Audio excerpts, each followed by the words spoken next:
오늘도 이 밤에 함께 하신 모든 성도님들에게 하나님의 크신 은혜와 평강이 충만하기를 주님의 이름으로 축복합니다. 오늘은 제가 여러분과 함께 우리 주님께서 가르쳐 주신 기도, 주기도문 그 세 번째 시간으로 말씀을 나누려고 합니다. 이제 본격적으로 본절에는 예수님이 가르쳐 주시는 첫 번째 간구의 내용이 나오고 있습니다. 그 내용을 살펴보면 하나님 아버지의 이름이 거룩히 여김을 받으시오며 라고 되어 있죠. 여기에서 거룩하게 여기다 라고 하는 이 표현은 헬라어로 하기 아스테토라고 하는 단어를 사용한다고 하는데요, 이 말의 의미는 뭐냐면 구별되다, 구별함을 받다 라는 의미를 가지고 있습니다. 그러니까 하나님 아버지의 이름이 거룩히 여김을 받으시오며 라고 하는 이 믿음의 고백은 그분이 특별하고 구별되어 계신 분이다 라고 하는 고백이 담겨 있다는 거죠. 저는 다양한 크기의 성경책을 가지고 있습니다. 신방을 갈 때는 좀 작은 책을 가지고 간다든지, 장례를 갈 때에는 조금 더 어두운 껍데기의 책을 가지고 가기도 합니다. 찾아봤더니 약 7권 정도의 개역개정 성경이 책장에 꽂혀 있더라고요. 그 중에 저는 잘 교회에 가지고 오진 않았는데 오늘 가지고 온 이 한 권의 성경책이 저에게는 좀 매우 특별한 책입니다. 왜냐하면 제가 목사 안수를 받을 때 저희 아버지께서 선물해 주신 책이거든요. 이 성경책은 방금 보셨던 것처럼 많이 헤어져 있습니다.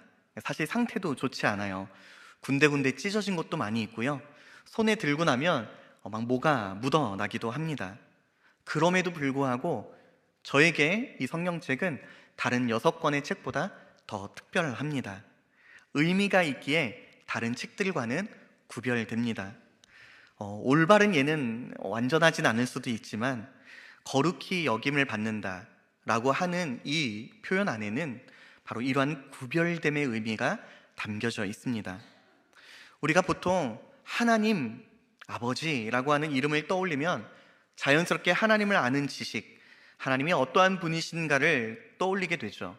하나님의 성품과 그분의 속성을 묵상하면서 자연스럽게 우리는 성도를 향한 긍정적인 도전이 하나님 아버지라고 하는 그 이름 안에서 발견하게 됩니다. 그렇잖아요. 하나님은 전능자이십니다. 또 전지하신 분입니다. 무소부재하시고 불가능이 없으신 분이시죠. 그분의 전능하심을 떠올리면 내가 어떠한 형편에 있든지 그분을 의지하면서 다시 일어날 용기를 얻게 됩니다. 하나님의 지혜는 우리의 지혜와는 차원이 다르죠. 하나님의 사랑은 말로 더 설명할 필요가 없을 것 같습니다. 그런데 여러분, 하나님의 거룩하심이라고 하는 표현에 대해서는 좀 어떨까요? 하나님이 거룩하시다라고 하는 이 고백은, 이 표현은 단순히 우리에게 어떤 도전이나 감동을 넘어서 사실은 경외를 일으키게 만들어야 하는 표현입니다. 조나단 에드워즈는 하나님의 거룩하심이란 하나님을 아름답게 여기는 신앙의 가장 큰 절정의 고백이라고 전하기도 하였습니다. 그러니까 아버지의 이름이 거룩히 여김을 받기를 원합니다 라고 하는 이 간구는 이런 의미로 다가온다는 거예요. 하나님, 당신의 이름이 오늘 나에게 특별하게 구별된 분으로 여겨지는 이름이 되기를 원합니다. 하나님의 이름이 지니고 있는 의미나 지식, 그로 인한 도전이나 감동을 뛰어넘어서 다른 무엇과 비견될 수 없는 구별된 분으로 고백하기를 원합니다. 이게 바로 첫 번째 간구에서 주님이 가르쳐 주시는 바입니다. 주님이 우리에게 처음으로 하라고 명하신 이 간구는 사실 우리의 본성을 거스르러야 하는 기도의 내용입니다.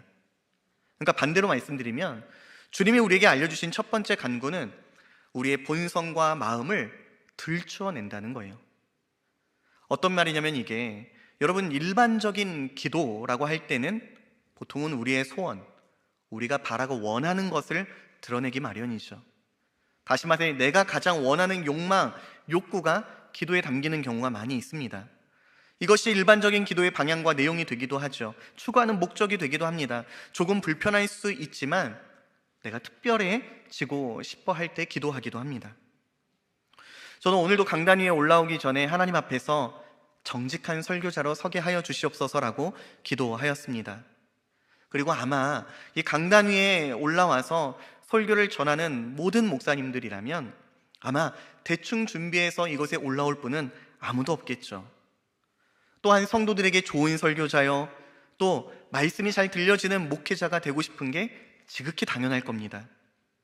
하지만 이러한 마음에 제 스스로가 좋은 설교자요, 남들에게 훌륭한 목회자로 비춰지고 싶어 하는 그런 욕망이 담겨 있을지도 모르겠습니다.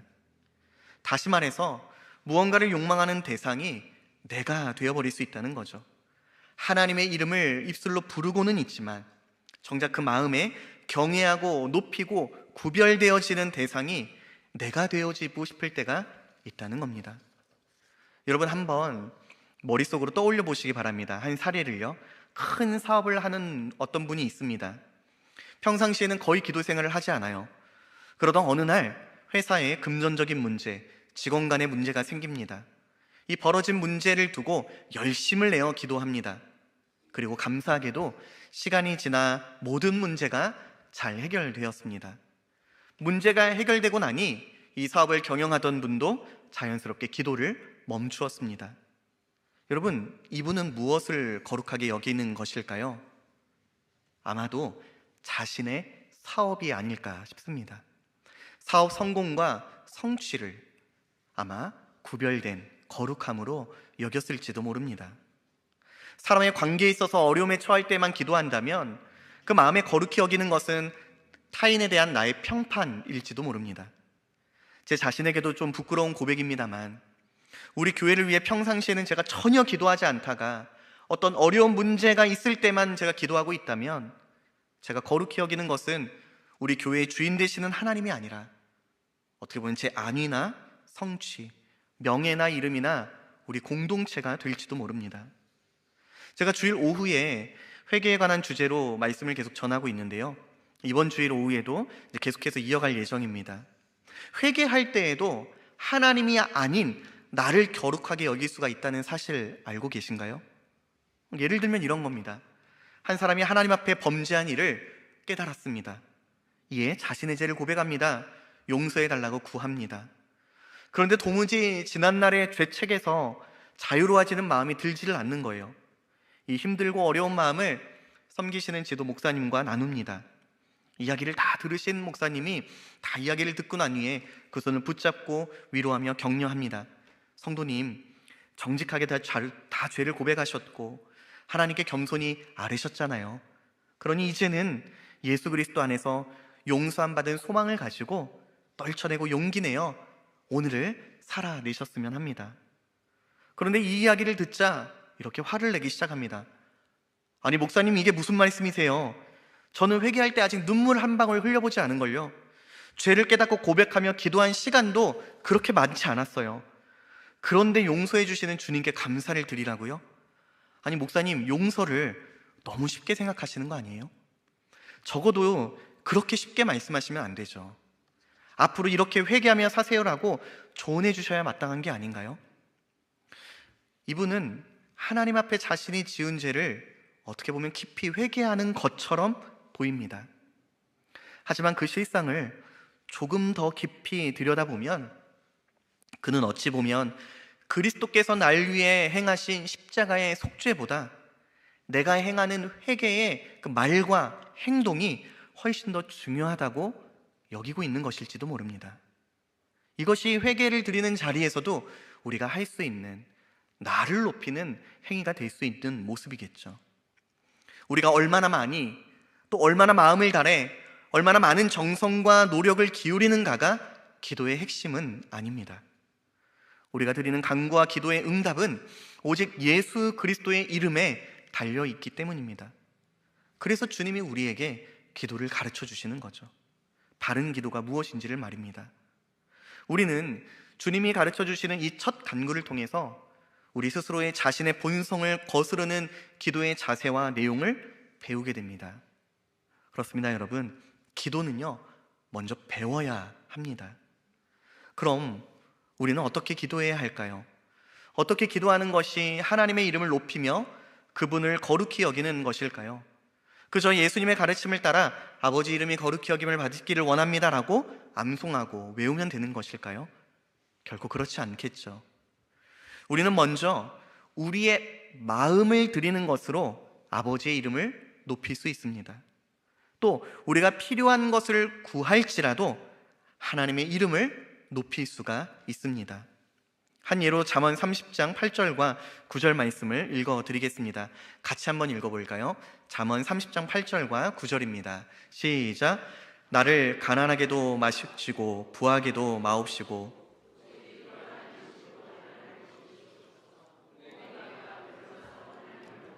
여호와가 누구냐 할까 하오며 혹 내가 가난하여 도둑질하고 내 하나님의 이름을 욕되게 할까 두려워함이니이다. 아멘. 여러분, 이 구절에 보시면 잠언 저자는요 하나님께 필요한 양식을 구하고 있죠. 그런데 그는 여기 보면은 가난하게 마옵시고 부하게도 마옵소서라고 간구합니다. 여러분, 가난에 대해서는 이해가 되죠? 하나님, 이 가난을 이겨낼 수 있도록 은혜를 주세요. 이거는 이해가 됩니다. 그런데 전혀 반대편의 이야기, 하나님 그런데요 저를 부하게도 하지 말아 주십시오. 이게 좀 이해가 되세요? 그는 가난과 부함을 원치 않는 이유를 어떻게 설명하냐면 하나님과 연결지어서 고백합니다. 하나님, 제 자신이 너무 부유해져서 하나님을 모른다, 여호와가 누구냐, 이런 태도로 살까 두렵습니다. 하나님, 또 반대로 제가 너무 가난하여져서 남의 것을 훔치고 빼앗아 하나님의 이름을 욕되게 할 것이 너무나도 두렵습니다. 그러니까 이 잠언 기자의 간구는, 그의 기도는 결국 하나님의 영광과 연결되어진 기도라는 거죠. 마음의 깊은 절망이나 육신의 큰 고통을 오랜 시간 동안 지니게 되면 자연스럽게 기도의 자리에 머물게 됩니다. 이때 우리가 가진 고통이나 아픔을 어떻게 하나님 앞에 아뢰는 것이 그러면 하나님의 이름을 높이는 것이 될까요? 그분의 이름과 연결지어서 어떻게 우리가 이 고통스러운 현실을 아뢰 수 있을까요? 시편 143편 11절의 말씀입니다. 여호와여, 주의 이름을 위하여 나를 살리시고 주의 의로 내 영혼을 환난에서 끌어내소서. 여기를 보면요 여러분, 시인은 하나님께서 자신을 살리시고 건져주실 것을 구합니다. 그러면서 그 이유로 주의 이름을 위하여 라고 고백을 하고 있죠. 하나님, 제가 얼마나 열심을 내어 하나님을 섬겼습니까? 제가 왜 이런 고통과 고난을 경험해야 하는 것입니까?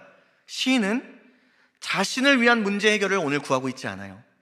그는 오직 여호와 하나님, 주의 이름을 위해 저를 구원하여 주실 것을 이 시간 간구합니다. 하나님, 저를 제발 살려주세요. 제 영혼을 환난에서 건져주세요. 하나님은 저의 아버지이시지 않습니까? 자녀의 고통과 아픔을 돌아보시는 분이시잖아요. 많은 믿음 없는 사람들이 저를 조롱하고 비웃습니다. 그것이 결국 하나님을 조롱하는 것이 될까 두렵습니다. 하나님, 당신의 이름을 위해서 저를 이 괴로움과 환난에서 이겨낼 힘과 용기를 주시옵소서. 여러분, 지난주일 제가 섬기는 사교구 성도님들과 함께 모여서 말씀 나눔의 시간을 가졌는데요, 그때 이스라엘 백성들이 황금 송아지 앞에 춤추며 절하였던 출애굽기 32장의 말씀을 함께 나누었습니다. 그때 하나님께서 크게 진노하셨어요. 모세를 향해서 내가 이 이스라엘 백성을 싹 다 진멸해버리고 모세 너를 통해서 새로운 민족을 일으키겠다라고까지 말씀하십니다. 그리고 그때 모세가 백성들을 위해 엎드려 간구하기 시작합니다. 출애굽기 32장 11절과 12절입니다. 모세가 그의 하나님 여호와께 구하여 이르되 여호와여, 어찌하여 그 큰 권능과 강한 손으로 애굽 땅에서 인도하여 내신 주의 백성에게 진노하시나이까? 어찌하여 애굽 사람들이 이르기를 여호와가 자기의 백성을 산에서 죽이고 지면에서 진멸하려는 악한 의도로 인도해 내었다고 말하게 하시려 하나이까? 주의 맹렬한 노를 그치시고 뜻을 돌이키사 주의 백성에게 이 화를 내리지 마옵소서. 여러분, 우상을 숭배하던 이스라엘을 향한 하나님의 진노는요 정당한 것이었어요. 정의롭고 공의로운 진노였습니다. 그 앞에 진멸당할 수밖에 없는 이스라엘은 항변할 말이 없었어요. 그런데 모세가 하나님께 간구합니다. 범죄한 이스라엘의 죄를 사하여 달라고 간청합니다. 모세는 하나님께 하나님 아유, 이번 한 번, 얘네들이 한두 번이에요. 왜 이렇게 감정적으로 대응하세요? 이렇게 말하지 않았습니다. 도리어 백성의 죄를 나의 죄로 고백합니다. 우리가 죄를 범하였습니다. 이스라엘을 대신하여 하나님 앞에 엎드려 회개합니다. 그러면서 하나님의 진노를 거두어 주실 것을 간구하며 그 근거로 이렇게 말합니다. 하나님, 어찌하여 애굽 사람들이 여호와께서 자기 백성을 산에서 죽였다, 진멸하려는 악한 의도로 인도해내었다, 이렇게 말하려 하시나이까? 모세는 하나님의 이름이 세상으로부터 조롱받는 것을 두려워하였어요. 그는 하나님의 영광을 위해 이스라엘을 용서해 주실 것을 간구하였습니다. 예레미야도 자기 백성을 위해서 그렇게 간구하였죠. 여호와여, 우리의 죄악이 우리에 대하여 증언할지라도 주는 주의 이름을 위하여 일하소서. 우리의 타락함이 많으니이다. 우리가 주께 범죄하였나이다. 여러분, 이것이 바로 하나님의 이름이 거룩히 여김을 받으시오며의 기도입니다. 우리는 살아가면서 다양한 문제에 직면하게 되죠. 그리고 그때마다 정말 무언가 결단내고 그 짧은 순간에 선택해야 되는 그런 기로에 서 있을 때가 많이 있습니다. 딱히 무엇이 선이고 악이고 이렇게 나누어지지 않는 문제 앞에 서게 되는 경우가 참 많이 있죠. 예를 들면 이직, 해야 될까 말아야 될까? 학업, 이 대학을 가야 될까 저 대학을 가야 될까? 이사, 여기 사는 게 맞을까? 아니면 결혼, 정말 내가 이 사람과 결혼하는 게 옳은 것일까? 도덕적인 판단보다 어떤 지혜가 필요할 때가 있어요. 그리고 그때에도 하나님의 이름을 높이며 기도할 수 있어야 합니다. 예를 들면 이런 거겠죠. 하나님, 저는 무엇을 선택해야 할지 잘 모릅니다. 그러나 제가 어떠한 것을 선택한다 할지라도 하나님의 이름만이 거룩히 여김 받기를 소원합니다. 제가 잘못된 길을 간다면 하나님 돌이키게 하여 주시고, 하나님을 기쁘시게 하는 길로 걸어간다면 그 길을 통해서 하나님을 더 깊이 알게 하여 주시옵소서. 하나님의 영광을 위한 삶을 살아낼 수 있도록 하나님 오늘도 저와 함께 하시고 저를 인도하여 주시옵소서. 여러분, 우리는 사실 자신도 모르게 마음 무의식 깊은 곳에 내가 원하는 어떤 결과가 이루어야지만 하나님이 영광 받으신다고 여길 때가 있죠. 입시에 합격을 해야, 취업에 성공을 해야, 결혼에 골인을 해야, 진급을 해야지만 하나님이 영광 받으시는 걸까요? 아니요, 결코 그렇지 않습니다. 만약에 그러한 것이 하나님이 영광 받으시는 것이라고 여기고 있었다면 사실 그 실상은 나의 영광과 나의 명예를 나는 추구하는 것이었을지도 모르겠습니다. 여러분, 우리는 하나님이 영광 받으시기를 날마다 구하고 있죠. 그런데 저는 이 기도와 이 고백이 그저 하나의 문구, 하나의 표가 되지 않았으면 합니다. 나의 삶에 정작 하나님이 영광 받으시는 그 삶에 아무런 변화가 없는데 입술로만 그런 고백을 한다는 것은 제 자신부터도 아마 스스로를 가면을 쓰고 가식적인 자리에 있는 것일지도 모르겠죠. 여러분, 하나님은요, 당신의 명예와 영광을 우리에게 주셨어요. 여러분, 이게 무슨 말인가 하면 하나님은 당신의 명예와 우리의 명예를 하나로 묶으셨다는 겁니다. 예를 들면 이런 거예요. 여러분, 저는 목사죠. 제가 교회와 성도를 헌신적으로 돌아보아야 하는 것은 하나님께서 저에게 허락하시고 맡겨주신 직임입니다. 사명이고 소명입니다. 그런 제가 만약에 목회자로서 뿐만 아니라 세상 기준으로 볼 때에도 하지 말아야 할 어떤 언사와 행동을 했다고 생각해 보시기 바랍니다. 이건 저의 문제로만 끝나지 않겠죠. 저의 명예나 이름뿐만 아니라 제가 속해 있는 교회, 더 넘어가서는 제가 믿는 하나님의 이름이 아마 부끄러움을 당할지도 모릅니다. 이게 바로 묶여있는 관계라는 거예요. 예수님은 자신의 명예와 우리의 명예를 묶으셨어요. 여러분, 이건 너무 엄청난 사건이죠. 회사 같은 곳은요, 세상은요, 회사의 이름과 명예를 실추시키면 그냥 퇴사시키면 그만입니다. 그냥 내쫓으면 그만인 거예요. 아니, 손해 본 만큼의 송사를 진행할지도 모르겠죠. 그런데 하나님은 우리를 그렇게 대하지 않으신다는 겁니다. 회초리를 대고 징계를 하실지언정 너는 내 백성이야, 너는 나의 자녀란다. 당신과 우리의 관계를 결코 포기하지 않으세요. 우리는 하나님의 이름이 거룩히 여김을 받으실 것을 구할 때에 이 놀라운 하나님의 사랑과 예수 그리스도의 연합됨을 깨닫게 되는 거예요. 그런데 너무나도 쉽게 이 놀라움을 잊어버릴 때가 있죠. 이 확신에서 멀어질 때가 있습니다. 하나님은 내가 너무 힘들고 어렵고 괴롭고 슬픈데 나에게 별로 관심이 없는 것처럼 여기실 때가 있죠. 나를 그냥 부끄러운 삶의 자리에 내버려 두신 것처럼 느껴질 때가 아마 다들 있으실 겁니다. 그리고 그때마다 하나님은 말씀을 통해 우리에게 깨우쳐 주십니다. 우리를 돌보시고 사랑하신다는 그 확신의 자리로 다시 우리를 데리고 가주십니다. 하나님께서 우리를 사랑하신다는 가장 확실한 증거의 자리, 바로 십자가의 자리로 말이죠. 우리가 아직 죄인 되었을 때에 그리스도께서 우리를 위하여 죽으심으로 하나님께서 우리에 대한 자기의 사랑을 확증하셨느니라. 여러분, 예수님이 십자가에서 우리를 위해 행하신 일이 있습니다. 그분이 우리를 위해 최악의 명예훼손을 당하셨어요. 그분은 우리 때문에 부끄러움과 수치를 마다하지 않으셨습니다. 그분은 우리를 살리기 위해서 대신 고난과 죽임까지 당하셨습니다. 시편 기자는 하나님을 향해 이렇게 고백합니다. 나는 벌레요 사람이 아니라 사람의 비방거리요 백성의 조롱거리니이다. 여러분, 그런데요, 벌레만도 못한 날 위에 예수님은 스스로 벌레 취급을 받는 자리로 기꺼이 나아가셨습니다. 예수님은 사람에게만 수치를 당한 것이 아닙니다. 그분은 당신이 가장 사랑하는 분, 영원한 하나님 아버지께로부터도 버림당하십니다. 마태복음 27장과 마가복음 15장의 말씀이죠. 나의 하나님, 나의 하나님, 어찌하여 나를 버리셨나이까. 예수님은 우리의 죄를 이렇게 다 뒤집어 쓰셨습니다. 그로 인해 우리가 그분의 이름으로 의롭다함을 얻었습니다. 예수님은 우리가 마땅히 받아야 할 모든 하나님의 진노와 형벌을 감당하셨습니다.